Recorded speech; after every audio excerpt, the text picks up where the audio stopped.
მოგესალმებით, ეს არის პოდკასტი წყობილ სიტყვა. მე ვარ მისი წამყვანი ბესიკ მაშავა. ჩვენ მაუწყებლობთ ქალაქი ფოთიდან. ეს კი არის ჩემი YouTube არხი წყობილ სიტყვა. გამოგვიწერეთ, დაკომენტარეთ, ხოლო თუ კი მოგწონთ ჩვენი პოდკასტის შინაარსი, აუცილებლად დაგვიჭირეთ მხარი, დონაციის შესახებ ინფორმაციას იხილავთ აღწერაში და რა თქმა უნდა თქვენი გვერდით დგომა ჩვენთვის მნიშვნელოვანია.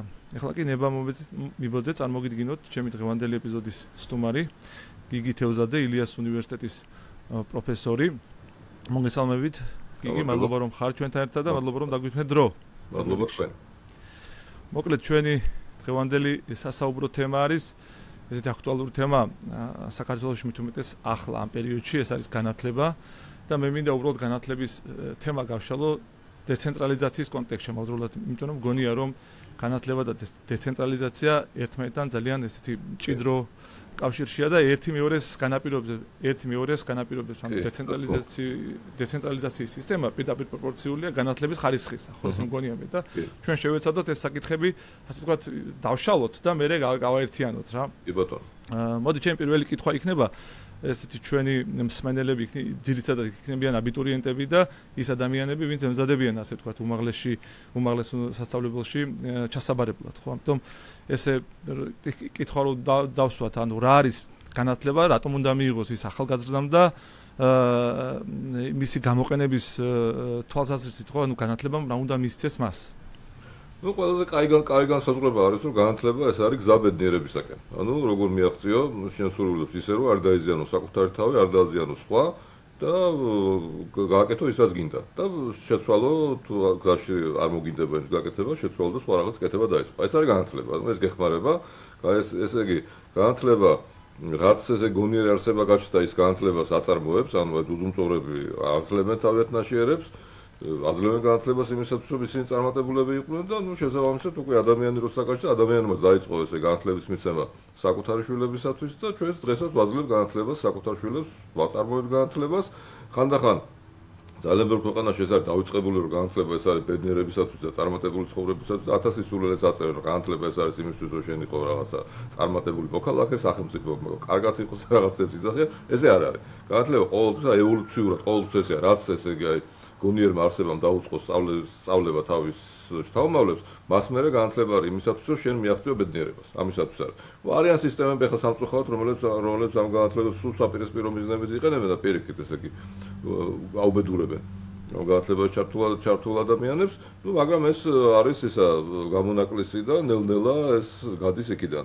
მოხმარებიდან, იმიტომ რომ რაღაც ყველაზე უფრო ტოტალიტარული სისტემებიც კი ესე იგი ინგრევიან მაშინ, როცა ინგრევა მათი განათლების სისტემა. ანუ განათლების სისტემის გრევა არის საფუძველი სწორედ ტოტალიტარული სისტემის გრევის. ანუ თუ ბუნებრივ პროცესებს, თუ ბუნებრივ სახეს არ მივცემთ, ასე თქვა განათლება, ის საბოლოო ჯამში განწირულია, ასე თქვა, დამსხვრევისთვის და დამგრევისთვის. ამ შემთხვევაში ბუნებრივი სახე არის ის, რომ ესე იგი ადამიანმა, რომელიც განათლებას იღებს, ეს განათლება მას უნდა ამზადებდეს საკუთარი გარემოსთვის. აი არის ისეთ განათლება, ესე მომზადება საკუთარი გარემოსთვის, იმიტომ რომ სკოლიდან რო გარეთ გამოდის ბავშვი, ხო? მას სკოლაში უკვე უნდა ქონდეს ისეთი რაღაცა დასწავლილი, რომ გარეთ რო გამოვა, სხვანაირად მოიქცეს, იცოდეს რა საფრთხეები ემუქრება, იცოდეს რა არჩევანი აქვს, იცოდეს რა არის ესე იგი დაშვებული იმ საზოგადოებაში, რომელიც ცხოვრობს, რა არ არის დაშვებული. ეს არის განათლება სინამდვილეში, ხო? ეს არ შეეხება სასკოლო განათლებას. უმაღლესი განათლება ცოტა სხვა არის. ამ შემთხვევაში ადამიანი უკვე ირჩევს სპეციალურ გარემოს, სადაც მას უნდა და სპეციფიკურ გარემოს, სადაც მას უნდა რომ გააგრძელოს ცხოვრება. ანუ მაგალითად თუ მაგალითად ეს არის სკოლა, ეს აუცილებლად არის მორგებული თქვენ გარემოზე, ხო? მაგალითად თუ ცხოვრობთ თქვენ ფოთში, ესე იგი სკოლა უნდა იყოს ფოთის გარემოზე მორგებული, იმიტომ რომ ის ბავშვი ფოთიდან არ გადაასწავლო. იქ რაღაცა ხანი იქ იქნება და რაღაცა ხანი იქ იარსებებს და იცხოვრებს და ამიტომ მან კარგად უნდა იცოდეს, რას თავაზობ, გარდა იმ რაღაცა, ხო, ნებისმიერი რაღაც ისეთი საბაზო უნარებისა, რას თავაზობს მას გარემო. აი როცა უკვე ესე იგი შემდეგ ეტაპზე გადადის, ხო, დავარქვათ ამას, ესე იგი სკოლის შემდგომი განათლება, ამ შემთხვევაში უკვე ადამიანს აქვს საშუალება რომ აირჩიოს ის გარემო, რომელშიც მას უნდა იცხოვროს თავისი განათლების შესაბამისად. ანუ მიიღოს ისეთი განათლება, მაგალითად თუ უნდა რომ გახდეს ესე კოსმონავტი, მან უნდა ისწავლოს კოსმონავტიკა, ხო? და წავიდეს და მე ესე იცხოვროს ამ კოსმონავტების გარემოში და ასე შემდეგ. უნდა გახდეს ფიზიკოსი, იქა უნდა გახდეს ბიზნესმენი, წავიდეს და იცხოვროს ასე შემდეგ. მოკლედ, ესე იგი უმაღლესი პოსტსასკოლო განათლება უკვე საშუალებას აძლევს ადამიანს იფიქროს იმაზე, როგორი უნდა იყოს მისი მომავალი ცხოვრება. ისე გიგი, ეს ორივე დონე განათლებისა, ეხლა როგორც გამოირკვა, ასოცირდება სიამოვნების მიღებასთან, ანუ ის თუ სიამოვნებას არ განიჭებს ერთი მხრივ ინსტიტუტი თვითონ მოდი ასე ვთქვათ, სასკოლო თუ საუნივერსიტეტო ინსტიტუცია თუ არ ზრუნავს იმაზე, რომ განათლების გადაცემის პროცესი გახადოს სასიამოვნო, შესაბამისად ვერ იქნება ეს განათლება ნაყოფიერი, ხო? ანუ დაინტერესების ნაწილი მაღალი უნდა იყოს. სკოლის მოსწავლის, ხო, ეს არის იდეალური განათლების სისტემა, უნდა იპოვოს ყოველი მისი მონაწილისათვის მისი სიამოვნების არეალი. დავუშვათ, მოწონს მათემატიკა, ასწავლოს მათემატიკა, მოწონს რაღაცა ქართული, ასწავლოს ქართული. მოკლედ ისეთი უნარები, ძალიან უხეშად ვლაპარაკობ, მოკლედ ისეთი უნარები შეურჩიოს განსავითარებლად, რომელიც მას მოწონს და რაც მას სიამოვნებას ანიჭებს რა.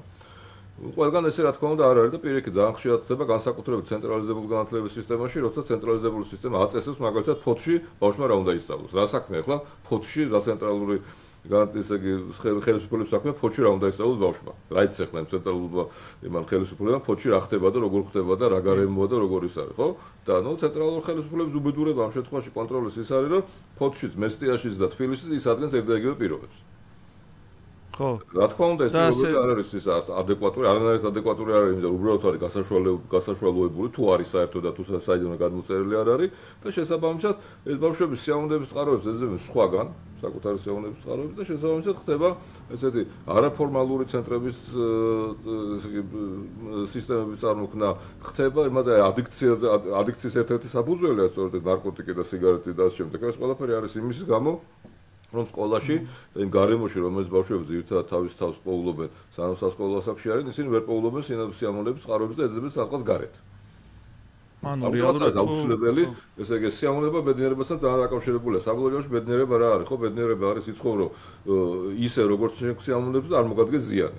ხო, სწორედ ამას უნდა ასწავლოს სკოლა, ხო, ესე იგი უვითარდეს ბავშვს რაღაც უნარებს, იმას ქნას დაეხმაროს რაღაცა უნარების გამოვლენაში, იმიტომ რომ უნარები ხო ის არის, ხო, ესე იგი სინამდვილეში მათემატიკური უნარი და ფილოლოგიური უნარი არ არსებობს. ხო, იმიტომ რომ ეს უნარები, ესე იგი რომ არსებობდნენ, რეალურად მართლა რო არსებობდეს მათემატიკური უნარი, მაშინ რას აკეთებდა ადამიანი მანამ სანამ მათემატიკას გამოიგონებდა, სად იყო ეს უნარი. ხო? არ არის ეს სინამდვილეში, უბრალოდ ჩვენი მოხერხებისათვის ვეძახით, რომ კი, უწოდებს რომ კი, მათემატიკური უნარები არსებობს. სინამდვილეში არის სხვა უნარი აბსოლუტურად. ისევე როგორც სიტყვაზე, რა ვიცი, სიმღერის, სიმღერა ძალიან ძველია, კი, სმენა თუნდაც, ხო? ესე იგი არის თეორიები და მეც მაგას მომხრებულ ადამიანს უმღეროდა მაშინ ჯერ კიდევ მაშინ როცა მაიმუნი იყო, მაგრამ ნუ მაინც სიტყვაზე რა ვიცი, ლექსები შექმნის უნარი ან რაღაცა რა. ამიტომაც ძალიან მნიშვნელოვანია გაცნობიერება, ეს არის ჩვენი ბიოლოგიური აუცილებლობა, რომ ესე იგი ვასწავლოთ ისე, რომ დავეხმაროთ ბავშვებს იპოვონ თავიანთი სიამოვნების წყაროები. და მე ვასწავლოთ როგორ უნდა მიაღწიონ ამ თავის სიამოვნების წყაროებს ისე, რომ არ დააზიანონ არაფერი მათ შორის არც საკუთარი თავი.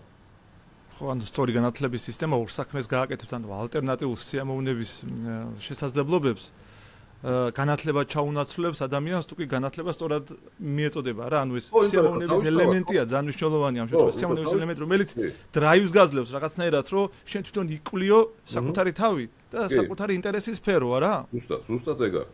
ზუსტად ეგ არის, იმიტომ რომ ახლა მაგალითად ხო, ახლა თავისთავად ადიქცია რა არის, ხო, ყველა სულ დავშალოთ იმაზე, ეს არის რაღაცა კონკრეტული მოქმედება, რომელსაც მიმართავს ბავშვი იმისათვის, რომ მიიღოს სიამოვნება. მეტი არაფერი არ ადიქცია. და რატომ მიმართავს? იმიტომ რომ სხვა ესე იგი სხვა იქიდან, ესე იგი სხვა პირობებიდან, რომელშიც ის ხდება, ხო, ის ვერ იღებს სიამოვნებას რა.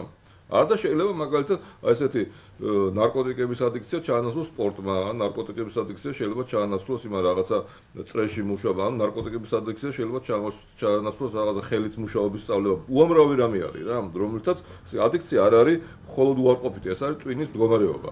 როდესაც შენ პოულობ რაღაცა პროცესს, რომელიც შენ განიჭებს სიამოვნებას. ადიქცია მეტი არაფერი არ არის და მე ვცდილობ რომ ეს სულ გაიმეორო რა. თუ ეს არის ნარკოტიკი, მაშინ ძალიან სულად არის საქმე, იმიტომ რომ ეს ნიშნავს იმას, რომ ამ ადამიანმა ვერ იპოვა თავისი, ესე იგი ნორმალურ გარემოში, თავის ნორმალურ გარემოში ვერ იპოვა სიამოვნების მინიჭების წყარო და ამიტომაც ის წავიდა და დაუშვათ ნარკოტიკს მიეძალა, იმიტომ რომ სიამოვნება მიიღოს მხოლოდ ანგრიზით. ნუ რაც მე ანგრევს ტვინს, აშენო ყველაფერს, ეს ყველა ვიცით, მაგრამ საფუძველი ეს არის, ესე იგი ჩვენ ფაქტიურად, როდესაც ვფიქრობთ იმაზე, თუ როგორი განათლების სისტემა უნდა იყოს ჩვენს გარემოში, სწორედ იმაზე უნდა ვიფიქროთ, რომ ესე იგი ვაძლევთ თუ არა ჩვენ ბავშვებს მაქსიმალურად ბევრ შესაძლებლობას, რომ იპოვონ თავიანთი სიამოვნების წყარო. თუ ვაძლევთ, ძალიან კარგია, თუ არ ვაძლევთ, ძალიან ცუდია. კი, ანუ ამ შემთხვევაში კონკურენცია რა როლს თამაშობს? ანუ დაუშვათ ჩვენ რო წარმოვიდგინოთ ჩვენი საუკეთესო განათლების სისტემა, როცა განათლების ინსტიტუტები, ასე ვთქვათ, სკოლა, უნივერსიტეტები დამოუკიდებლები არიან და თვითონ ცდილობენ შექმნან საუკეთესო გარემო, სადაც აქ მოსული ბავშვი ან ახალგაზრდა სიამოვნების საფუძველზე განავითარებს საკუთარ თავს. ამ შემთხვევაში კონკურენცია ძალიან მნიშვნელოვანი მომენტია, როცა შესაძლებლობა ჩდება ინსტიტუტს კონკურენცია ძალიან საინტერესოა და კარგია, მაგრამ მე თვითონ განათლების ამბავში მე ვფიქრობ, რომ კონკურენციის როლი ცოტა გადაჭარბებულია. იმიტომ რომ ეხლა თავისთავად მაკრო ესე იგი რა ხდება ეხლა მაგ პროცესში. ესე იგი ჩვენ აი ვასწავლით იმათ ბავშვებს ვასწავლით კონკურენციას, ვასწავლით ვასწავლით იმას კომუნიკაციას, მაგრამ არ ვასწავლით კოლაბორაციას. საერთოდ არ ვასწავლით არანაირად. ხო ესე იგი არანაირად იმას არ ვეუბნებით, რომ სინამდვილეში შენ ისი მიღწევაც გინდა, იმას შენ მარტო ვერ მიაღწევ. ეს არსად არ ისწავლება ყველაზე კარგ სკოლებშიც კი სოფლიოში, არა მარტო საქართველოში, იმიტომ რომ დღევანდელი მიზნები არის რთული. რაც არ უნდა მარტივად გამოიყურებოდეს. დღევანდელი მიზნები რთულია და ამიტომაც ბავშვებს თავიდანვე უნდა ვასწავლოთ, რომ კოოპერაციის უნარი არის ერთ-ერთი ყველაზე მნიშვნელოვანი უნარი, რომელიც ადამიანს უნდა ჰქონდეს იმისათვის, რომ მიაღწიოს თავის მიზნებს. ამას არ ვასწავლეთ სამწუხაროდ. ხო და არ ვასწავლეთ, მე ესე იგი შემდეგ იქნება ისეთი ვითარება, რომ ესე იგი უბრალოდ გონიათ, რომ ესე იგი კონკურენცია ყველაზე მთავარი ის არის, კონკურენციის შესვლა ყველაზე მთავარი უნარია, მაგრამ სინამდვილეში ხო, ყველაზე მთავარი უნარი არის კოოპერაციის უნარი. ანუ შენ იცოდე რა შეგიძლია შენ და რა არ შეგიძლია შენ იმისათვის რომ იპოვო პარტნიორი ამ რაც არ შეგიძლია იმის გაკეთებაში. აი ეს არის ძალიან მნიშვნელოვანი, იმიტომ რომ დღეს ჩვენ როცა ვხედავთ როგორი სოციალური გარემოა, როგორც სოციალურ გარემოში ვცხოვრობთ, იქ უფრო მნიშვნელოვანია იცოდე რა არ შეგიძლია, ვიდრე იმის ცოდნა რა შეგიძლია. იმიტომ რომ ძალიან ხშირად აი არასწორი განათლების მიღების გამო ადამიანები ხშირად აკეთებენ იმას, რაც ნამდვილად არ შეუძლიათ. და ამის მომავალში მთელი უბედურებები რაც მოძდებს რა. მე უამრავი ჩავარდნები, თუმცა ჩემს პირველ კითხვას რო დავუძინოთ, მე ინტერსუბიექტურ კონკურენციას ამ შემთხვევაში არ გულისხმობდი სასწავლებლებს შორის კონკურენციას, რომლებიც თავად შიგნით შექმნიან ისეთ შესაძლებლობებს, რომელიც ახლა თქვენ თქვით და აი ამ პროცესში ხوار განვითარდება თქო ამგვარი მიდგომები და უშუალოდ რომელიც ბედნიერებაზეა ორიენტირებული და სიამოვნებაზე სწავლების. ეს კიდე სხვა რაღაცა ახლა მაგალითად სასკოლო განათლებასაც შეეხება, ხა ჩვენ ახლა საფრთხოდ ისეთ გარემოში მოვეკეცით აი ამ ბოლო რამდენი წელია, ესე იგი 14 წელია თუ რაღაცა, რომ საერთოდ ესე იგი ამოვარდით ამ საერთაშორისო კონტექსტიდან როგორ ხდება სკოლების განვითარება. როგორ ხდება სკოლების განვითარება? აი მაგალითად ამერიკის შეერთებულ შტატებში ძალიან პოპულარულია ჰომსკულინგი. ანუ სახლის განათლება და რატომ? იმიტომ კი არა რომ იქ დავშვა ფული არა აქვს და ესე იგი ამერიკით ბევრი ფული აქვს. არა, ესე იგი როდესაც რაღაცა გარკვეულ ეკონომიკურ მდგომარეობას აღწევ, იქ ძალიან კარგია თუ მშობლები თვითონ არიან ჩართული ბავშვების განათლებაში და ძალიან დიდ როლს თამაშობს ბიბლიოთეკები მაგალითად, რომლებიც აი ამ ჰომსკულინგის ისინი არიან კოორდინატორები არიან. და ეს ჰომსკულინგი არის მაგალითად ამერიკის შეერთებულ შტატებში ადგილები, სადაც ეს ჰომსკულინგი აბსოლუტურად ადეკვატურია იმისი ჩვეულებრივი სკოლის, ჩვეულებრივი საჯარო სკოლის და ასევე კერძო სკოლისაც რა. და ეს ძალიან მნიშვნელოვანი ამბავია. ხო და აი ეს კონკურენცია ხა დღეს რაც ხდება მსოფლიოში კონკურენცია არის სწორედ ამ ჰომსკულინგსა და საჯარო სკოლას შორის რა. ისეთია, აი ეს სინამდვილეში ეს კონკურენცია მიდის და არა ის სიტყვაზე საჯარო სკოლა ჯობია თუ ისა კერძო სკოლა, იმიტომ რომ პრინციპში ეს ისეთია. უკვე ესე იგი არაადეკვატური კონკურენცია და არაადეკვატური დაპირისპირება, იმიტომ რომ საბოლოო ჯამში საჯარო და კერძო სკოლა ერთ და იგივეა, უბრალოდ საჯარო სკოლას აქვს ცოტა ფული, კერძო სკოლას აქვს უფრო ბევრი ფული, ამიტომ შეიძლება რაღაცაში იჯობდეს, თუმცა ახლა ჩვენი ისიც ჩვენი საქართველოს მაგალითებიც აჩვენებს, რომ ეს რაღაცაში ჯობდეს, არის მარტო ინფრასტრუქტურაში ჯობნა და ძალიან ცოტა რაღაცებში გამორჩეული სკოლები თუ ჯობიან რა. ანუ ეს არ არის სწორი დაპირისპირება. დღევანდელი დაპირისპირება, რაც ხდება აი ამ სასკოლო განათლების სივრცეში, არის ჰომსკულინგსა და ჩვეულებრივ სკულინგს შორის. ანუ ესე იგი, ხო, თან საინტერესო რა არის, ეს არის ხა ვიღაცა იკითხავს რა თქმა უნდა, რომ მაგრამ ბავშვები როგორ არიან იმაში, ესე იგი, ხო არ არიან ბავშვები მოწყვეტილები თავიანთ იმას თან არ არიან, იმიტომ რომ მშობლები ესე იგი ჯერ ერთი კარგია იმით, რომ ესე იგი არა მარტო თავის თანატოლებს ეურთიერთებენ, იმიტომ რომ მშობლები უთმობენ დროს, რომ ეს ბავშვები წაიყვანონ სადღაც ამ იმაში, სადღაც ესე იგი ადგილებში, სადაც თავის თანატოლებს ხვდებენ, არამედ მათ აქვს საშუალება უფროსებთანაც უურთიერთონ, როგორც არამასწავლებელთან, არამედ როგორც რაღაცა პარტნიორთან ან რაღაც იმასთან რა, კოორდინატორთან. სოციალიზაციის პრობლემა არ არის, ეს მითია, ხო, სინამდვილეში სოციალიზაციის. არა, ეს პრობლემა არ არის და ახლა როგორც ესე ბოლოის აჩვენებს, ხო, ესე იგი თუ მშობლებს აქვს იმისი დრო, ბოლო კვლევები როგორც აჩვენებს, თუ მშობლებს აქვს იმისი დრო, რომ რაღაცა პერიოდი დაუთმოთ თავიანთ შვილებს, აი ჰომსკულინგი იმას ნაწარმოონ, ხო? ეს ძალიან კარგ შედეგებს იძლევა. სოციალიზაციის ყველა მხრივ და პლუს ხო, და პლუს ის არის, რომ ესე იგი ეს ამერიკაში რაც არის, ესე იგი როდესაც ხდება აი ამ ჰომსკულზე განაცხადის შეტანა, შტატი აფინანსებს ამას, სადღაც $2000-2500 წელიწადში. ანუ ოჯახს აძლევს ამ ფულს იმისათვის, რომ ესე იგი მათ ეს ჰომსკულინგი განახორციელონ. ეს არჩევანის საგანია რა მანდ თუ არჩევანი რა თქმა უნდა არჩევანია, იმიტომ რომ მაგალითად გაკ არჩევანი homeschooling-სა და ჩვეულებრივ საჯარო სკოლას შორის. ხო, მაგრამ ჯერ ერთი ახლა ის ძალიან ბევრი ფულის რო კონდეს იმას, ხო, დაუშვათ მშობლებს, ხო, შეიძლება იმას არ მოწონს ის კერძო სკოლას კი, რომელშიც ის დადის, ხო, ეს მისი შვილი დადის, იმიტომ რომ ყველა ბავშვი არის ძალიან ინდივიდუალური, ხო? ახლა სანამ ახლა ისინი ჩამოყალიბდებიან და ესე იგი როგორ ატვინის ფუნქცია აქვს და როგორ ტვინის ფუნქცია აქვს, ამაზე უზარმაზარით რო გადის და ამისი ადრეული დაკვირვება შეუძლია ძალიან კარგად. ამისი ადრეული დაკვირვება ძალიან ცოტა სკოლას შეუძლია და შეიძლება თქვა რომ არც ერთ სკოლას არ შეუძლია საწყის ეტაპზე. ამისი აღმოჩენა ბავშვი ვინ არის, როგორია და რა ტიპია რა. ამიტომ აი ესეთ სინამდვილეში ეს დაპირისპირება არსებობს დღეს იმაში მსოფლიოში და არა დაუშვათ ისე რომ აი როგორი გავაკეთოთ. ხო, პირველი რაც ახლა ჩვენ გამოვტოვეთ და საერთოდ დავშოროთ იმას, რა თქმა უნდა, აბსოლუტური უაზრობაა ცენტრალიზებული მართვა და საშუალო განათლება. საერთოდ სისულელია ეს არავინ არ თქვას რომ ეს სადმე გამოსულა ოდესმე რა ეგ არის საერთოდ ესე იგი ეს ხო საბჭოთა კავშირის მემკვიდრეობაა. ხო, საბჭოთა კავშირის მემკვიდრეობა რაც არის და ჩვენთან ახლა რატომღაც იმეორებენ საქართველოში დიდი მასშტაბები და დიდი ტემპებით. რადგან ეს ჩავარდნილი ის არის ექსპერიმენტი, არასოდეს არსად არ გამოსულა და არც აქ არ გამოვა შესაბამისად რა. ეს ერთმნიშვნელოვანია რომ ის უნდა იყოს იმისი ადგილობრივი. აი ადგილობრივზე ახლა როგორ არის ხა პრინციპში ეგეც ახლა გადაწყვეტილია ბევრგან უკვე, იმიტომ რომ მაგალითად სადაც ის არის, სადაც თვითმმართველობები მართავენ სკოლებს, იქ ძალიან ცოტა კერძო სკოლა არსებობს. ახლა ჩვენთან ხო პირიქით არის, ხო, იმიტომ რომ ჩვენთან ყოველწლიურად კერძო სკოლების რაოდენობა იზრდება, არ მცირდება. იმიტომ რომ ყოველწლიურად ისინი საჯარო სკოლები კარგავენ ნდობას და თუ ესე იგი ეს მშობელი რაღაცა ფულს იშოვის, გარბიზდეს ბავშვი მიყავს იმაში კერძო სკოლაში, იმიტომ რომ იქ თუნდაც უსაფრთხო გარემოა ყოველთვის თავი დაანება. ხო. აი იქ მაგალითად იქ სადაც ის არის, სადაც ეს სკოლებს თვითმმართველობები მართავენ, იქ კერძო სკოლების რაოდენობა არ იზრდება. ის არის ესე იგი მიწებებული ზუსტად მაღალშემოსავლიან ხალხზე, რომლებიც ნუ სიტყვა შეიძლება დრო არ აქვს, შეიძლება მუშაობენ, შეიძლება რაღაცა და ზუსტად იმაშვებიან რა, ესე იგი მათზე არიან ორიენტირებულები და გარდა ამისა კიდე პლუს ესე იგი განსაკუთრებით საქართველოს არის ეგ საინტერესო, იმიტომ რომ ესე იგი ესეთი homeschooling-ი, რომელიც განვითარებულია ამერიკაში, ძალიან არის მიბმული იმაზე აგრარულ საქმიანობაზე. ფერმერების ოჯახებს მაგალითად ურჩევნიათ რომ შვილებთან ერთად თანამშრომლობდნენ და თან განათლება მისცემენ, ვიდრე შვილი დაუშვათ სადღაც გაუშვას ესე იგი ყოველდღიურად და რამდენიმე საათი იქ იყოს და ამან საბოლოოდ ვერ გაარკვევს რა უნდა და როგორ. დევანდელი დაპირისპირება, რაც სოფლიოშია, ესე იგი არის თვითმმართველ სკოლასა და homeschooling შორის. ანუ თვითმმართველობის სკოლა versus homeschooling. აი ეს დაპირისპირება არსებობს დღეს, ის ყველა დაპირისპირება ჩვენ აღარც გვინდა ექსპერიმენტები, ზუსტად ვიცით რა უნდა გავაკეთოთ. ყველა სკოლა უნდა მიცვეთ თვითმმართველობას, ვინც უნდა ეს სკოლა დააპრივატიზიროს, თუ აქვს ესე იგი იმის საშუალება რომ ფინანსები მოიპოვოს არა სახელმწიფოსგან და არა თვითმმართველობისგან და გაუშვათ homeschooling-ი და ნახავთ აი კონკურენციას რომელი უკეთესი იქნება და როგორ გაამართლებს საქართველოს. აი ეს არის გასაკეთებელი რა სინამდვილეში. ძალიან მაგარია.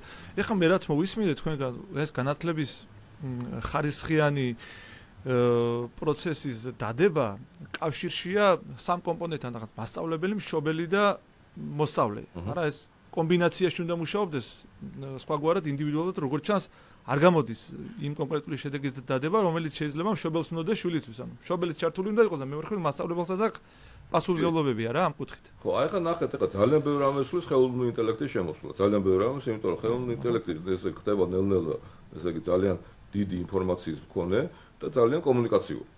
ხო, და ამიტომ ნელ-ნელა ესე იგი ყველა ეს ინფორმაციის გადაცემა თუ აი კონკრეტული უნარის გამომუშავება გადავალ ნელ-ნელა მასწავლებელ ხელოვნურ ინტელექტზე, რომელიც არანაკლებად ესე გააკეთებს თავის საქმიანობას, ვიდრე ადამიანი მასწავლებლები აკეთებენ. მაგრამ აი ტუტორი, რომელიც ზდის იმას ბავშვს, რომელიც თვალყურს ადანებს მის განვითარებას, აკვირდება ყოველდღიურად, ეს ადამიანია, რა თქმა უნდა. ეს ადამიანია და აი სწორედ აი აქ არის ესე იგი ვინ არის ეს არის მშობელი homeschooling-ში თუ ეს არის მასწავლებელი იმაში, თვითმმართველობის სკოლაში. აი ეს არის კიდევ ერთი დილემა, რომელიც დღეს არსებობს იმაში.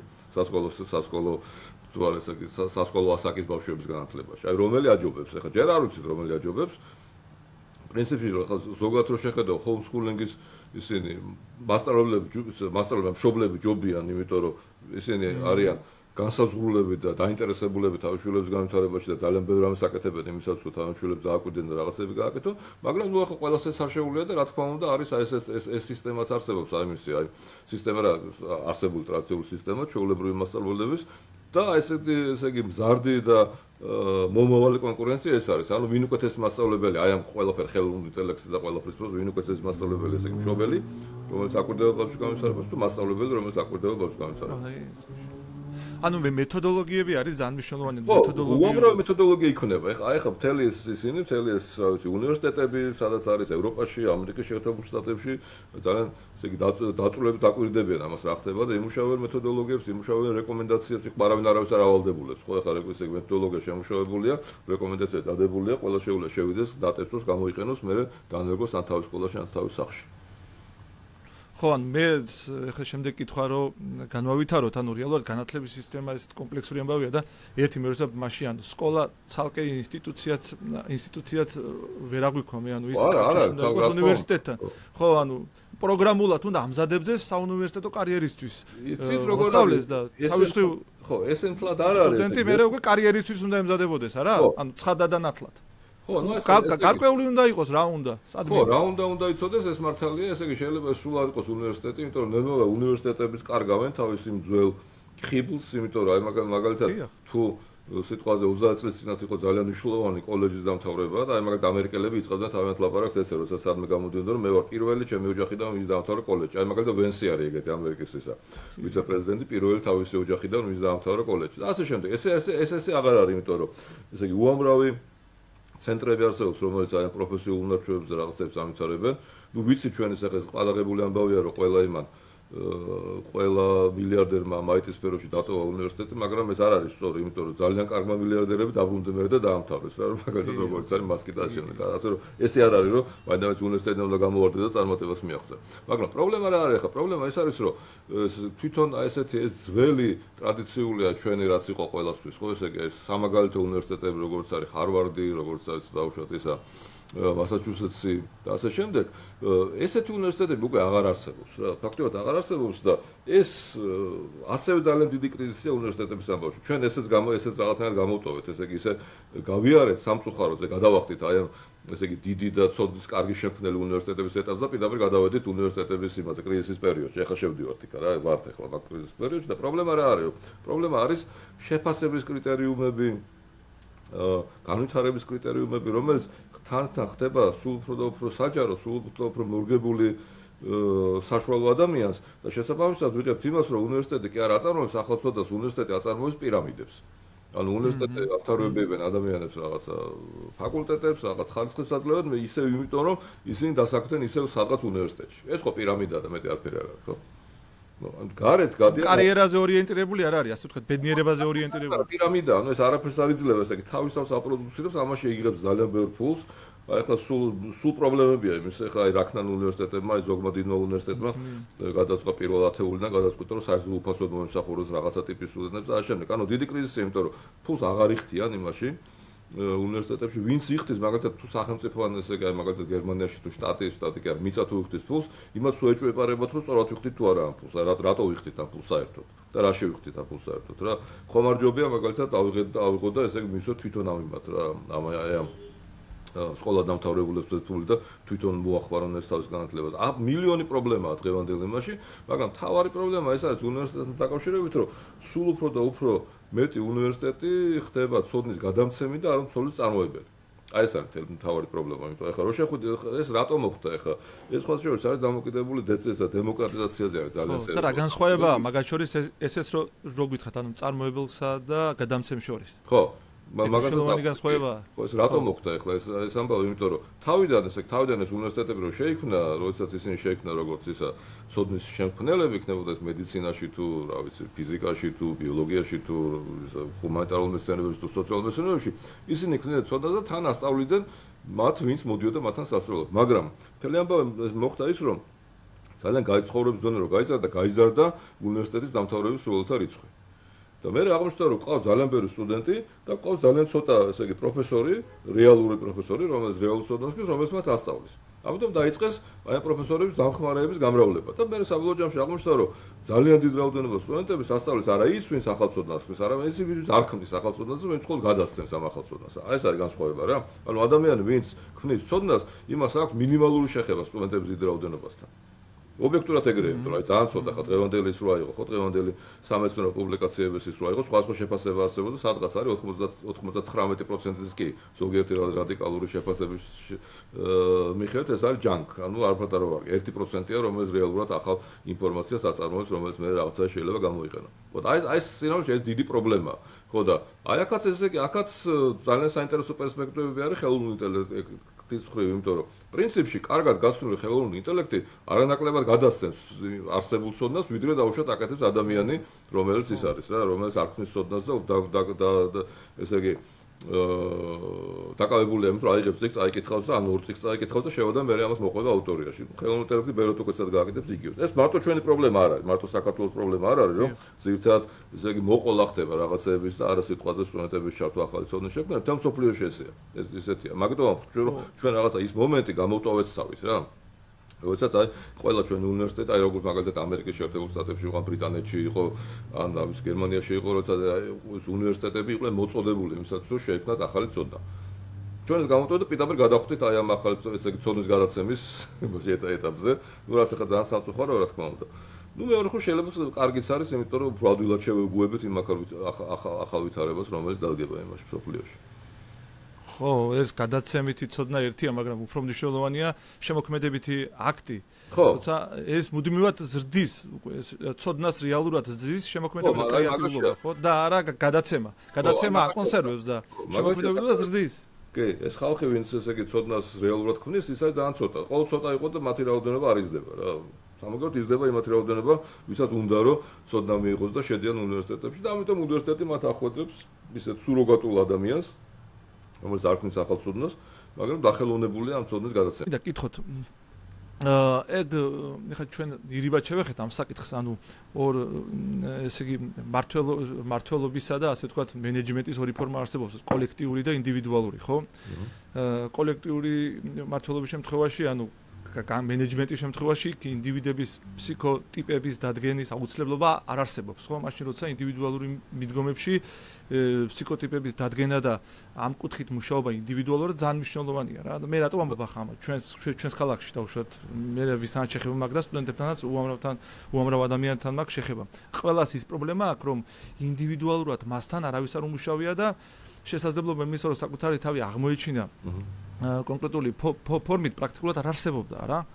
და აი ამ კუთხით როგორ უნდა დავადგინოთ ეს თავები, ასე ვთქვათ, ეს განსხვავებული ხასიათი, განსხვავებული ტიპები ინტელექტის, ასე ვთქვათ, ან ცნობიერების. ალბათ ისა, ალბათ შესაძლებელი იქნება ამისი დადგენა, იმიტომ ეს არ არის ისეთი რა, ძალიან შემოქმედებით საქმე, მართალია ესე იგი შემოქმედებითობას ხელს უწყობს, მაგრამ ძალიან შემოქმედებით საქმე არ არის. ხელოვნური ინტელექტი შეძლებს ამის გაკეთებას რამდენიმე წელიწადში, რომ დაადგინოს მაგალითად ესეთი პრევალირება, როგორი უნარების აქვს ადამიანის წვინებს. ეს არ არის რთული ამბავი რა და ნუ კარგად გაცნული და დიდი ინფორმაციის კონი და მუდმივად ამ ტრენინგის პროცესში ვყავ ხელოვნური ინტელექტი ამას გააკეთებს. რასაც დღეს ვერ აკეთებენ ადამიანი ისინი პროფესიონალი. ეგ არის მნიშვნელოვანი, ანუ ამას კი გააკეთებს, მაგრამ სანამ ეს მოხდება, მანამ ამ პროცესებში ხო ახალგაზრდები იკარგებიან. საკუთარ თავს კარგავენ. პრობლემა არის, ეს სინამდვილეში გადაულახავი პრობლემაა, იმიტომ რომ მაინც არის აი ესეთი განსაკუთრებით აეხლა რა, იმაში ამ დასავლურ უნივერსიტეტებში ძალიან იდეოლოგიური ხდება ნელ-ნელა, ხო, ეს დასავლური უნივერსიტეტები, დასავლური საერთოდ უნივერსიტეტები ხდებიან იდეოლოგიური, ეხლა არის ამის წინააღმდეგ ბრძოლა, მაგრამ ნუ ამ ახალი საფრთხის წინააღმდეგ ძველი მეთოდების ბრძოლა ალბათ არ გამოვა, მაგრამ ნუ ხო ეს პრობლემა არის სინამდვილეში და მე ვფიქრობ, რომ აი სწორედ ესეთი ალბათ მომავლის უნივერსიტეტები იქნებიან ესეთი ხელოვნური ინტელექტზე ძალიან მყარად დაფუძნებული უნივერსიტეტები, რომელიც ძალიან ბევრ ფუნქციას, რასაც დღეს აკეთებენ ადამიანები უნივერსიტეტში გააკეთებენ. რა თქმა უნდა, ახალ ცოდნას ვერ შექმნიან, ნუ არის ახლა ცოტა ესეთ გულუბრყვილო ის არის, წარმოდგენები არის, აი მაგალითად ჰარარი იძახის, რომ ყოველმეორე ნაბიჯზე რომ ესე იგი ხელოვნური ინტელექტი ქმნის ახალ ცოდნას, ვერ ქმნის, არ ქმნის, შეუძლებელია ახალ ცოდნას კი არა, ახალ ინფორმაციას კი არ ქმნის რა. უბრალოდ აგროვებს ახალისხებს რაღაც შეუძლია რაღაცა გააკეთოს ადამიანის დახმარება. ხო და აი ეს ძალიან დიდი პროცესები, რომელიც დღეს უნივერსიტეტებში მიდის, ეს იქნება ხელოვნური ინტელექტის, ოღონდ ჩვენ არ უნდა დავიწყოთ, აი ძალიან ხშირად სხვა შორის, როდესაც ლაპარაკობენ ხელოვნურ ინტელექტზე, გონიათ რომ ეს ხელოვნური ინტელექტი ვიღაცამ სადღაც გაუშვა და ეს ხელოვნური ინტელექტი თვითონ ვითარდება. არანაირ თვითონ არ ვითარდება, ეგ არის ტყუილი და ეს არასწორი წარმოდგენაა. ხელოვნურ ინტელექტს ჭირდება ძალიან ბევრი ტრენერი დღეს. აი ხა დღეს უბრალოდ საქართველოს არ მოსულა, იმიტომ რომ ხა ჯერ არ ამოწურა, იმიტომ რომ ძირითადად ტრენინგის ენა რა თქმა უნდა ინგლისურია და ჯერ არ ამოწურულა, ესე იგი ეს ინგლისურ ენოვან ქვეყნებში ამ ხალხის რაოდენობა ვისაც შეუძლია ხელოვნური ინტელექტი დაატრენინგოთ. მოვა ადრე თუ გვიანეს საქართველოსაც და აი სწორედ ვაშუეს ერთ-ერთი საინტერესო ამბავი ის არის, რომ მომავლის ერთ-ერთი ყველაზე უფრო გავრცელებული და პრესტიჟული პროფესია იქნება ხელოვნური ინტელექტის ტრენერი. ანუ თქვენ რაღაცას დაამთავრეთ, მაგალითად დაამთავრეთ ფილოსოფიას და რაღაცას მიაღწევთ რა დონეს, რა დაიცავთ რაღაცას იზამთ სტატიებს გამოქვეყნებით და მე ესე იგი ნახავენ ეს მენეჯერები და ნახავენ, ნახე რა კარგია, რაღაცა კომპეტენცია აქვს იმაში.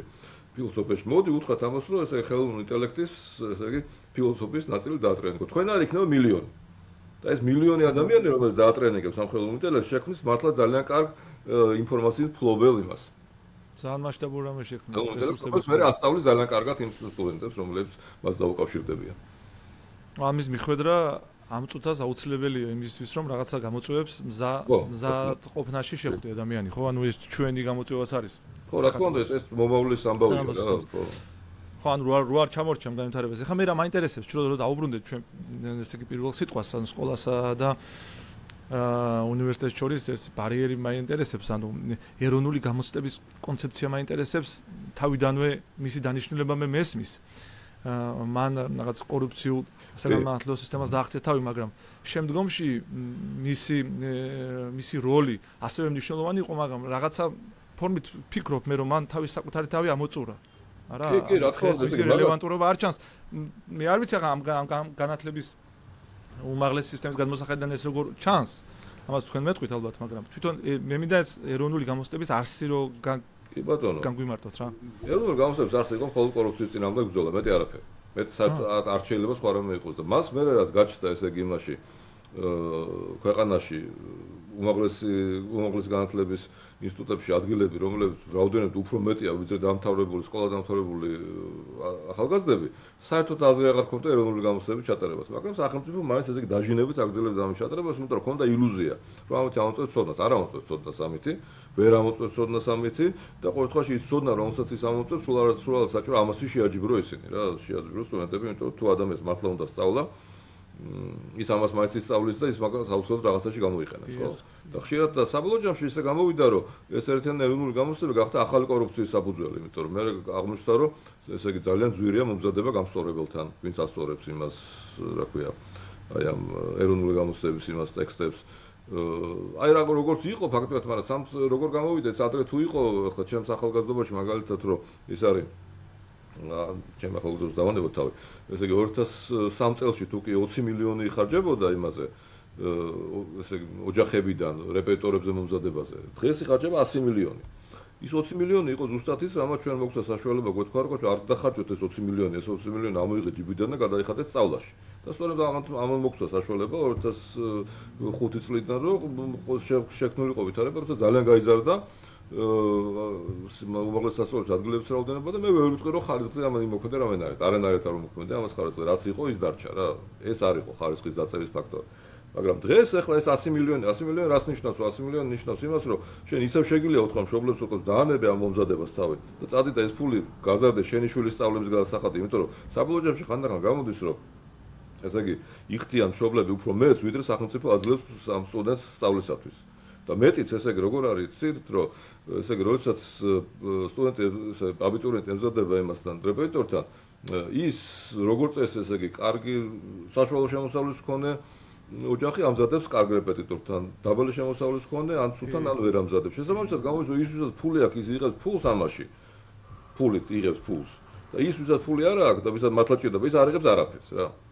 აი ესეთი უცნაური და არასამართლიანი დამოკიდებულება და რა თქმა უნდა ეს უნდა გაქრეს. რა თქმა უნდა ეს უნდა გაქრეს, ეს უნდა გაუქმდეს.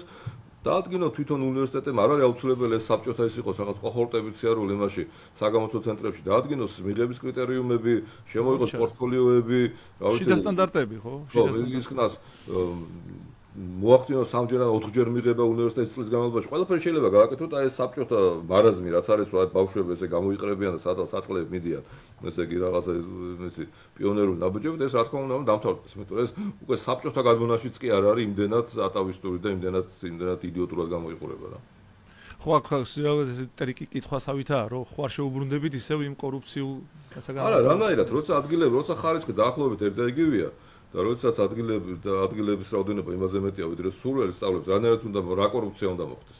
აი მაგალითად ერთნაირად ასწავლიან იმაში, თბილისში და ქუთაისში ისტორიას. აი რა კორუფცია უნდა მოხდეს, ხო? ანუ ესე იგი დეცენტრალიზაციას არის გარკვეულწილად. რა თქმა უნდა. ხარისხი ყველგან ერთნაირი თუა, ან კონკურენტული თუა. მაგალითად ახლა ხარისხი არ უნდა იყოს იმ ხელა განსხვავება, თუ ვიღაცა ქუთაისში უნდა ისტორიას სწავლოს, ის თბილისში არ უნდა წამოვიდეს ამისათვის, ხო? ამ შეიძლება იყოს რამდენიმე ისეთ, ხო, პლუს კიდე ძალიან მნიშვნელოვანია დეცენტრალიზაციაში ადგილობრივი თვითმმართველობების როლი სწავლების დაფინანსებაში. დღეს ჩვენთან აკრძალულია. თვითმმართველობას კონდეს უნივერსიტეტი. რაც სისულელეა, რა თქმა უნდა, პირიქით რა, თვითმმართველობა პირველ რიგში იცის, როგორი უნივერსიტეტი ჭირდება და რა სპეციალობები ჭირდება მას იმისათვის, რომ თავის რეგიონში ესა თუ ის მიმართულება გამიტარდეს. ასე აბსოლუტურად სისულელეა.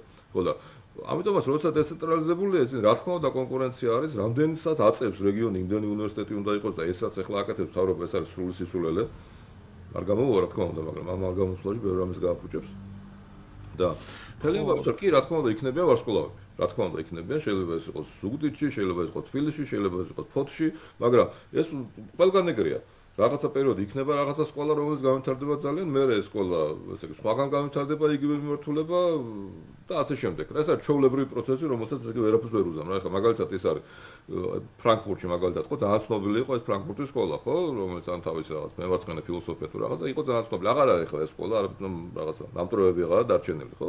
არა უშავს რა, ესე იგი, სხვაგან განვითარდება, სხვა მიმართულება წავა, სხვა მიმართულება წამოვა, შეიძლება საერთოდ აღარ იყოს ფილოსოფია ამას გზაზე და იყოს სხვა, მაგალითად ბიოლოგია განვითარდეს ან მედიცინა განვითარდეს. ეს ხო დამოკიდებული არის ძალიან ინდივიდუალურ მომცემებზე და კვლევებზე და საბოლოო ჯამში ისევ უნივერსიტეტის ადმინისტრაციაზე, რაც გადაწყვეტს უნივერსიტეტის ადმინისტრაცია, რომ მიანიშნოს მიაქციოს ყურადღება და მიანიშნოს განვითარების პოტენციალი.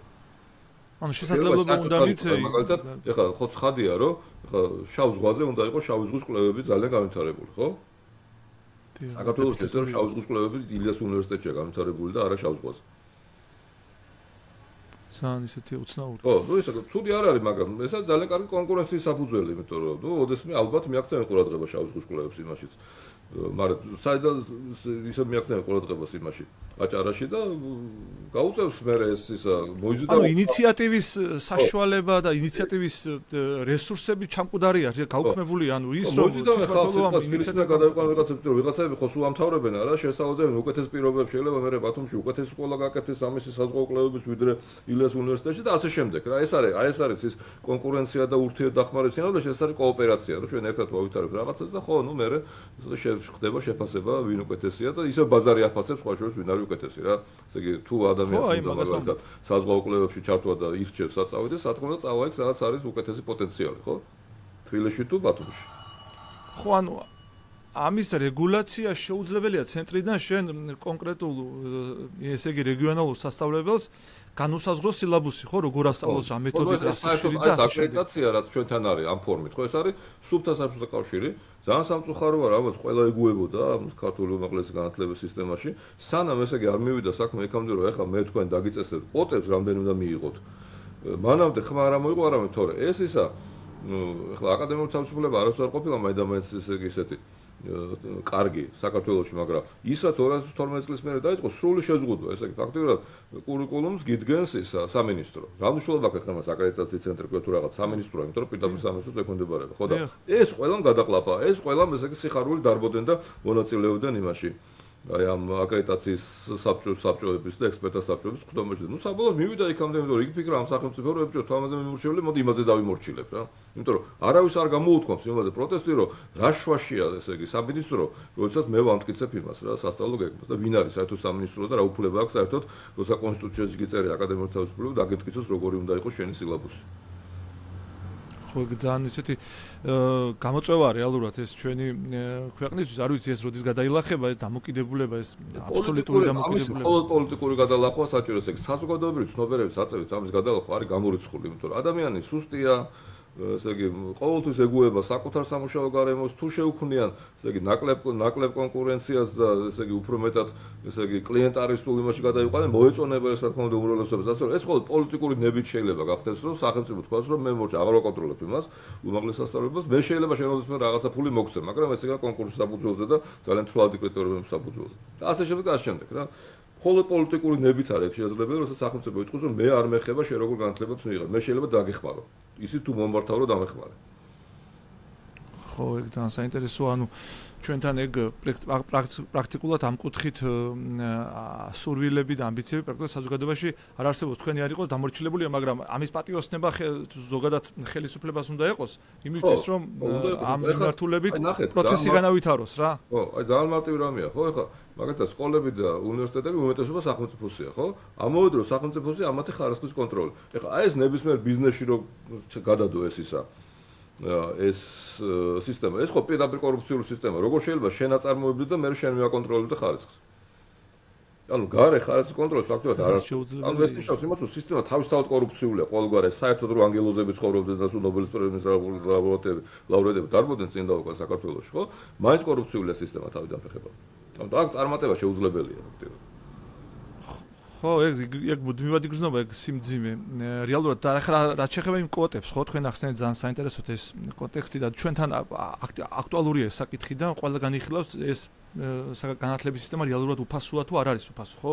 ერთი მხრივ ვიღაცისთვის შეიძლება განკერძოებულად კონკრეტული ჯგუფისთვის აღმოჩნდეს ეს, ანუ კვოტის რაოდენობაში ვინც ჩაეტევა იმ კონკრეტულ და დანარჩენისთვის ეს აღარა უფასო და დანარჩენს, ანუ დანარჩენ სურვილს ცოდნის მიღებისა გაუორმაგდა ან გაუსამმაგდა განათლების საფასური, ხო? რეალურად ეს არის თუ არა უფასო? არა, თქვა პირიქით, ანუ იძულებო რა კი ესე იგი სახელმწიფო გრანტი გაუქმდათ იმათ კერძო უნივერსიტეტებს, მათ გაზარდეს ისა გრანტის რაოდენობა და პირიქით მოხდა, ანუ ბევრად გაუარესდა მდგომარეობა, ვიდრე ეს აქამდე იყო. იმიტომ რომ ესე იგი დიდი შანსი გასდა კორუფციის, აი ამ ეგრეთ წოდებული იმაზე, უფასო ადგილებზე, იმიტომ როგორც საბჭოთა კავშირი, ეს ფაქტობრივად ეს არის საბჭოთა კავშირის კი არა, იმაში 90-იანი წლების ბოლოს აღდგენა, 90-იანი წლების აღდგენა, როდესაც იყო ეგრეთ წოდებული უფასო ადგილები, რომელშიც მშობლები უზარმაზარ ფულს იხდიდნენ. და ეს სხვა შორის დაკავშირებულია ერთ მნიშვნელოვან თემასთან, შრომის ბაზარი და მისი კვლევა. ეს მე საერთოდ არ მესმის რამდენად ადეკვატურია ეს, როგორ უნდა გამოიკვლიოს ხელისუფალმა შრომის ბაზარი.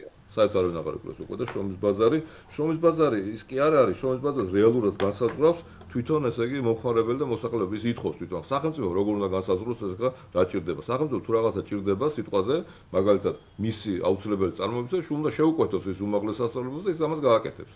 ეხლა რამდენი ფილოლოგი ჭირდება და რამდენი ისტორიკოსი ჭირდება, ეს რა იცის იმას სახელმწიფო, ხო? ან რამდენი იურისტი ჭირდება, ხო?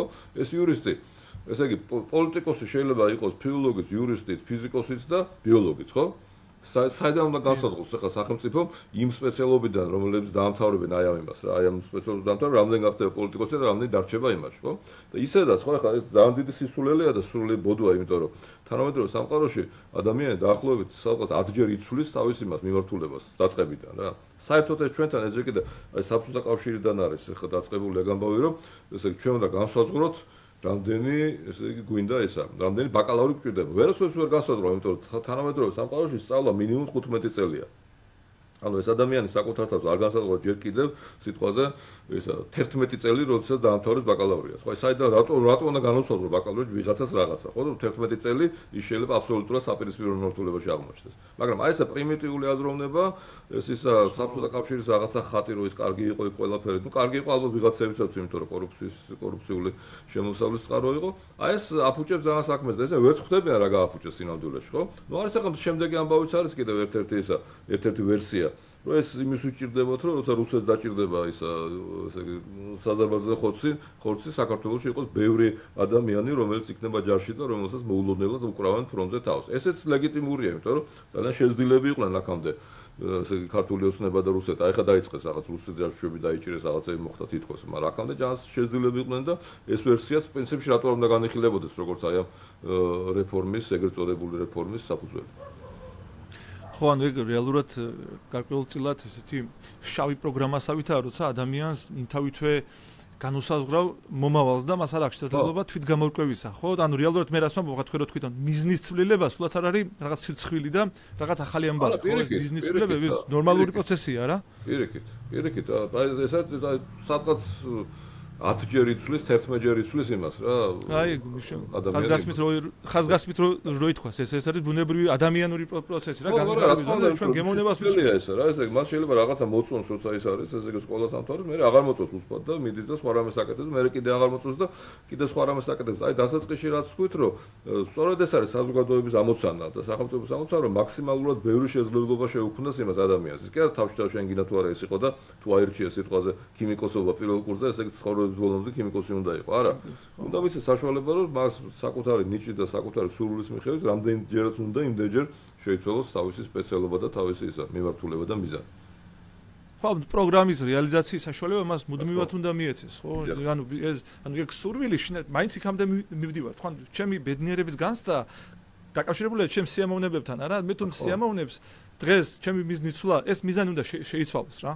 და მე უნდა წავიდე სხვა მიმართულებით და ეს არის მნიშვნელოვანი იმისთვის, რომ ჩვენ რაღაცა ბედნიერი საზოგადოება შევქმნათ 100 თუ ისეა რა. მე ნაკლებად მაინც, იმიტომ რომ ცივილიზებულ სამყაროში სადღაც სასკოლო პროგრამებს მე რაცაც გადავხედე ხარ განათლებაზე, მინდოდა თქვენთან საუბარი 1-2 კვლევა ვნახე ბავშვები მაგალითად სკოლაში ინტერესით არიან მუდმივად მიისწრაფიან, მუდმივად უნდათ ყოფნა, ხო? ისეთი განცდა არ არის, რომ ბავშვები თავს არიდებენ სკოლაში წასვლას და ასე შემდეგ და ასე შემდეგ და ჩემს მეგობრებთან კომუნიკაციის დროს ეს გამოცდილება მაქვს. ანუ რეალურად ხო, იქ სკოლა არ არის რაღაც ისეთი ვიყარე მათი სოციალური გარემო და იქ უნდათ ახლა სულ არ უნდათ იმას სახში ყოფნა რა, უნდა თავიანთ თანამშრომლებთან ყოფნა და ცხადია და ეს არის გადასარევი საშუალება რომ მათ ესე თამაშით და ესე იგი იმით ასწავლო ყველაფერი რაც მათ ჭირდება თავიანთ ცხოვრებაში. ეს მეთოდი მრავალფეროვანია, შეგნით ხო თქვენ თამაში, მუსიკა, მან შეიძლება იყოს ტექნოლოგიები, ბევრი სხვა ესე იგი ქვედარგი შემოდის, რომლის საფუძველზეც ეს ანუ ინტერესი მაღლდება, ხო, მოსწავლეში. მიმართულებით. ეხლა მე რა მაინტერესებს კიდე ამ კონკრეტულ შემთხვევაში. ანუ ჩვენ ვახსენეთ ეს ისეთი დარგები, მაგალითად სოციოლოგია და სხვა მისი მსგავსი დარგი, რომელიც რაღაც თვითცნობიერებას და ადამიანის განვითარებას, აზროვნებით განვითარებას უწყობს ხელს. ანუ ეს დარგები ისევე როგორც ადრე, ხო, ჩვენს წინა ესე იგი საბჭოთა კავშირში ისე ახლაც რაღაც პოპულარობას კარგავდა ხელოვნურად რაღაცა დავიწროებულია სოციოლოგიის, დაუშვათ ფილოსოფიის, დაუშვათ ფსიქოლოგიის საზღვრები იმისათვის, რომ ადამიანის არჩევანი შეზღუდული იყოს რა და აქცენტი გადადის უფრო პოპულარულ დარგებზე, მათთვის პოპულარულ სისტემისთვის პოპულარულ დარგებზე. ხო, ხადია, იმიტომ რომ როგორც ისა რა, ესე იგი როგორც თვითრეფლექსიას რაც უწყობს ხელს, არავის არ აწყობს ეს იმას, ტოტალიტარულ რეჟიმს რა. ანუ თვითრეფლექსია რა არის? იცოდე ვინ ხარ შენ. ესეთი იყო ესე იგი სოციოლოგია, გენეტიკა, ფსიქოანალიზი, სხვა შორის იმაში. კავშირში ყველაფერი ეს იყო აკრძალული. ეგ აკრძალული იყო იმ დროს, ხო? საბჭოთა კავშირში რაღაც დარგები აკრძალული. სამი აკრძალული იყო. დღესაც ახლა ეს ხელისუფლება თითქოს მაგას აკეთებს რა. თითქოს მაგას აკეთებს. სხვა შორის ეს უნდა ითქვას ასევე, ხა ჩემი სუბიექტური აზრია, თქვენ არ ვიცით რამდენად წამოხვალთ ამაზე განვითარებაში, თუმცა ფილოსოფიასაც თავის დროზე, ანუ ობიექტურ ფილოსოფიას, ანუ ისეთ ფილოსოფიას, რომელიც რაღაც ორიენტირებულია პრაგმატიზმზე და კეთილდღეობაზე, ხო? საბჭოთა კავშირში რეპუტაცია გაუფუჭდა და ფილოსოფია დაუკავშირდა ბუნდოვანებას, გაუგებრობას, სისულელეს და ანუ ეს ნარატივი შეიქმნა, რომ თქოს ფილოსოფიაში თავის საქმეს არ ფილოსოფიაში რაღაცა აზრით ეგრეა, იმიტომ რომ ეს ეხა ესე იგი მემარცხენე ფილოსოფია ზუსტად ესეთია. დღეს რაც არის მსოფლიოში, ანუ მემარცხენეობა, ანუ იგივე რაც მემარცხენეობა, ესე იგი აი ამ ფილოსოფიის საფუძველზე გაუტოლდა მემარცხენეობა ისლამურ რევოლუციას დღეს. ანუ ეს ეწოდება ბუნდოვანი ფრაზების და ეგრეთ წოდებული ფილოსოფოსობის შედეგია. თუმცა არა ფილოსოფია ჯერ კიდევ არსებობს, ჯერ კიდევ გამოიყენება, ჯერ კიდევ ძალიან პრაგმატულია. მაგრამ ხო, ჩვენ არის სახელმწიფოებს არ უყვართ, თავრობას არ უყვართ ფილოსოფია, ცხადია, იმიტომ რომ ეს არის კრიტიკა, თვითკრიტიკა, კრიტიკული აზროვნება, ნებისმიერი კრიტიკული გააზრება, ნებისმიერი მოვლენას, ეს რა თქმა უნდა არ უყვართ ტოტალიტარულ ან სემიტოტალიტარულ თავრობას. მაგალითად, რას ურჩევთ დღეს აბიტურიენტებს, იმიტომ რომ აბიტურიენტები ამ წუთას დიდ გაურკვევლობაში არიან, ანუ მე პირადად ძალიან ბევრი მეკონტაქტება და რჩევას ვთხოვს იმასთან დაკავშირებით რა გააკეთოს, ხო, საქართველოში დაარჩეს, კერძოში წავიდეს, საჯარო უნივერსიტეტში შევიდეს თუ უცხოეთში ჩააბაროს და ასე შემდეგ და ასე შემდეგ. თქვენ დღეს რა პრაგმატული რჩევის მიცემა შეგიძლიათ აბიტურიენტზე რა გააკეთოს, ანუ რა გამოსავალი აქვს? ну წასვლა ყველაზე კაი საშუალება თუ აქვს მაგას ამის საშუალება, იმიტომ რომ აქ ახლა ყველაფერი ფუჭდება როგორც ჩანს. და კერძოში ყველას არ შეუულიათ, თორე ხო, ну კერძოში ალბათ კარგია წასვლა, ვიდრე აი ამ რაღაცა სრულებების ქვეშ ყავს სახელმწიფოში, მაგრამ ну ძირითადად მას როგორ არის იმის გამო, რაც ახლა ზემოთ ვილაპარაკეთ, ხო ყველაფერი ამ თანამედროვე უნივერსიტეტებზე, მაინც დღეს მით უმეტეს ამდენი საშუალებაა და ხელოვნური ინტელექტი და რაღაცა, მაინც ჯერ ეცადონ რომ თვითონ გაერკვენ საკუთარ თავში. გაიგონ რა უნდათ, მე რა ვიცი, ნებისმიერ უნივერსიტეტში მოიძებნებ 1-2 ადამიანი, ვინც მათ დაეხმარება ამაში. შანსი არ არის, ყველგან ნახავენ იმათ, ვინც ამაში დაეხმარება და რაღაცა. კი, რთული ვითარება დღეს საქართველოში ამ ხრივ, სახარბელო არაფერია. ესე იგი დიდი სარჩევიც არაფერია, მაგრამ ხო ეს თანამედროვე სწორედ ეს ხელოვნური ინტელექტის ინტელექტი ქმნის იმის შესაძლებლობას, რომ ესე იგი ისინი არ იყვნენ მარტო, აი ამ ცოდნის ამ უზარმაზარ იმაში რა სამყაროში. ხო, იმიტომ რომ ამ თვითგამორკვევაში რეალურად არსებული ინსტიტუტები არ ეხმარება მათ რა და ისინი ხო ვერ ეტო დიდ რაოდენობა ძალიან სპეციალისტები, ესე პროფესიონალები ძალიან ცოტა და ხო, რთულია ესე როგორ ყველგან, მაგრამ ნუ ახლა საქართველოში განსაკუთრებით იმიტომ პლუს კიდე სახელმწიფოს ესისა კონტროლი დაემატა და რაღაცა გადანაწილებები. ანუ რეალურად ჩვენ მაინც საბოლოო ჯამში მივიდივართ იმ ჭიხში, რომ განათლებისთვის განათლება სანამ ცენტრალიზებული იქნება, მანამ არაფერ არ მოშველება, ეგ არ გამოიყურება საერთოდ. საერთოდ იმაზე არც არავინ არ უეცნობს, რომ აი და საქართველოში არის ძალიან ისეთი პოპულარული ამბავი, რომ აი რაღაც ვიღაცას რაღაცა მოეწონება რა. აუ რა მაგარი იქნება ესო ყველა სკოლაში ვასწავლო. ეხო გაიგიათ ხშირად, რა შანსი არ გაიგოთ რა.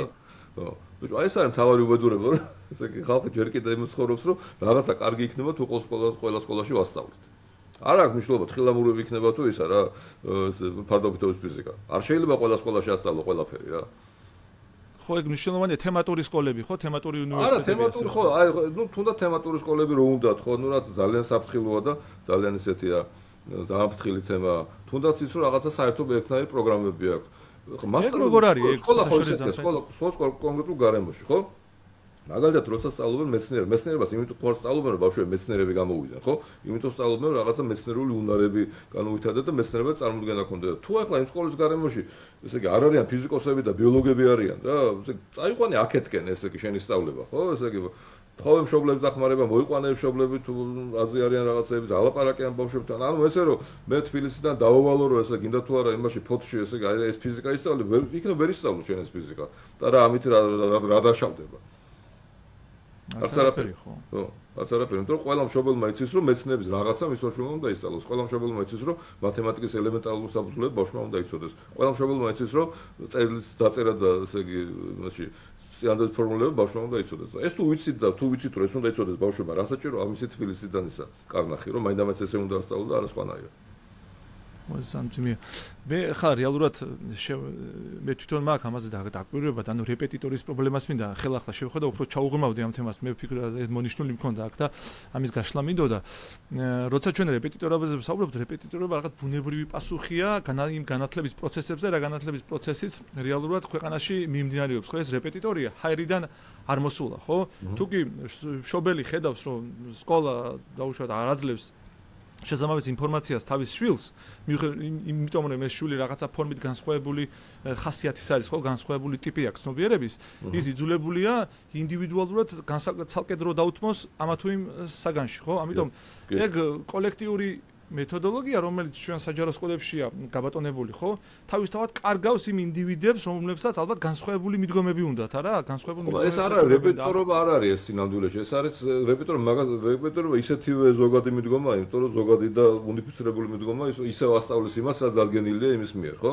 სახელმწიფოს მიერ, როგორც ყველასთვის საცოდნელი. არა, რეპეტიტორობა ზუსტად ეგ არის, რეპეტიტორობა ზუსტად იმიტომ არსებობს, რომ არსებობს ეს უნიფიცირებული პროგრამები, რომლის დაძლევა ყველას ერთნაირად არ შეუძლია. და ამიტომაც ხდება დამატებითი საათების გამოყოფა, რეპეტიტორების დაქირავება, იმათ იციან იქ როგორ ეკითხებიან და ამიტომაც ამათ ისე ასწავლიან, რომ იმათ მოეწონოთ მე ესენ რომ პასუხებს დაწერენ და ასე. აი, ევროპული სკოლები როგორ ახერხებენ იმას, რომ მაგალითად ბავშვებს რეპეტიტორები არ ჭირდებათ. სხვადასხვანაირია, სხვადასხვა გააჩნია. შიდა სასკოლო უზრუნველყოფა ხო არ არის ამ ბავშვებს? არა, ეს რეპეტიტორობა, სამდროს რეპეტიტორობა არის უძველეს პროფესია რა, ანუ ის არ არის. თქვენ რო გონიათ, ეს არის რეპეტიტორობა არის სინამდვილეში უძველეს პროფესია სამყაროში. ხოდა ეს არის. ყოველთვის არის, ეგ ისა ვიღაცა, ესე იგი, კერძო მასწავლებელი ვიღაცა უნდა ყავდეს ყოველთვის რა. ყოველთვის ეს არის, რომ აი რაღაცა მოთხოვნებია საზოგადოებაში და ამიტომაც ესე იგი არსებობენ რეპეტიტორები, მაგრამ ესე იგი, ამისი თავიდანაცილება როგორ ხდება? ხდება პორტფოლიოების მიხედვით მიღება იმისი ბავშვების, ანუ რა გააკეთა იმის განმავლობაში, ესე აი ესეთი ერთი ისა, რაც თქვი რა, ესე იგი, რეპეტიტორობის განსაზღვრავს ის, რომ არსებობს ერთიანი ეროვნული გამოცდები, ერთიანი ეროვნული გამოცდები რომ არ იყოს, რეპეტიტორები კი არ იქნებიან აი ბავშვების პორტფოლიოს მომზადებაში დამხმარეები. ხო, აი მაგალითად ფიზიკა ყავს, ხო მოდი რაღაცა გავაკეთო ჩვენ, მოიფიქრე რაღაც მოდელი ავაწყო და ამას წაიღებ როგორც შენ პორტფოლიოს ნაწილი. აი ეგეთი ტიპები გაჩნდებიან მაშინ და არა იმ კითხვებზე პასუხების დამაზეპირებლები და ასე შემდეგ რა. ანუ ძალიან განსაზღვრავს ის რაც ხდება იმაში სახელმწიფოში ამ ხრივ რეპეტიტორობის არსებობას რა. ეს ხდება ძალიან დიდი ხანი ხო, აი საბჭოთა დროიდან. უხსოვარი დროიდან. რეალურად თუ ადამიანი რეპეტიტორებში ფულს ხარჯავდა, ეს რეპეტიტორების ფულის ხარჯვა არც ისე იაფია, ხომ არ იქნება რაციონალური, ახლა თქვენი სიტყვის არ იყოს, homeschooling-ში გადათარგმნო ეს ფული რა, რეალურად თუ კი ამას აკეთებ. ახლა როგორ არის ახლა ამ შემთხვევაში ესე იგი რაციონალურიც არის არა? კი, რა თქმა უნდა, ბევრად რა თქმა უნდა, ან დავუშვათ კერძო იმაში გადაიტანო თან homeschooling-ში იმდენად არა, homeschooling-ის სხვა ფულია, მაგრამ ეს ფული კაცო, რომელსაც ხარჯავთ, ესე იგი დაამატეს სწავლების გადასახადს, რომელიც უნივერსიტეტში რო შეხვალ, ხო? ანუ გაიზრდება ეს აღარ იქნება ეს რაღაც 2240 აწილ ფულია ეს უკვე, ხო, არაფერი აღარ არის ფაქტიურად, მაგრამ გააკეთე რაღაც 5000-6000 გადაიხდის ეს ისა საშუალო შეძლების მქონე ოჯახი და ვინც ღარიბია, მართლა ღარიბია, იმას დაეხმარე. ანუ ყველას კი უეხმარები, რომელსაც ფული აქვს, დაეხმარე იმას, ვინც და იცი ვინც ღარიბია. ხო, ვისაც არ აქვს საშუალება, რომ დავუშვათ მოემზადოს რეპეტიტორთან და გრანტი მიიღოს. ხო, აი, ბევრი რაღაცაა გასაკეთებელი და შეცვლილი, მაგრამ დღეს რაც აკეთებს სახელმწიფო, ის არაფერი სახელმწიფოს საქმე არ არის რა. განათლების სფეროში. ხო, ანუ არ მნიშვნელოვანი საკითხები გვერდზეა გადადებული და მეორე ხალხი წარმოიდგინეთ ისე იმას გავიმეორებთ, ესე იგი, ტიპი ხარჯავს ფულს იმისთვის, რომ მოიგოს ფული, რომელიც არის განსაზღვრული იმისთვის, ვისაც ფული არ აქვს. აი ეს იდიოტური ვითარებაა რა, აი წარმოიდგინეთ ეგეთი ვითარებაა დღეს. კი ბატონო, ანუ ჩვენ რეალურად მნიშვნელოვან საკითხებს შევხედეთ და რამეს დამატება ხო არ გინდათ. მადლობას გიხდით თქვენ და იმედია კიდევ იქნებით ჩვენი სტუმარი და ხო, დაგემშვიდობები თქვენ და დამემშვიდობები ჩვენს მაყურებელს. მომავალ შეხვედრამდე. ნახვამდის, მადლობა.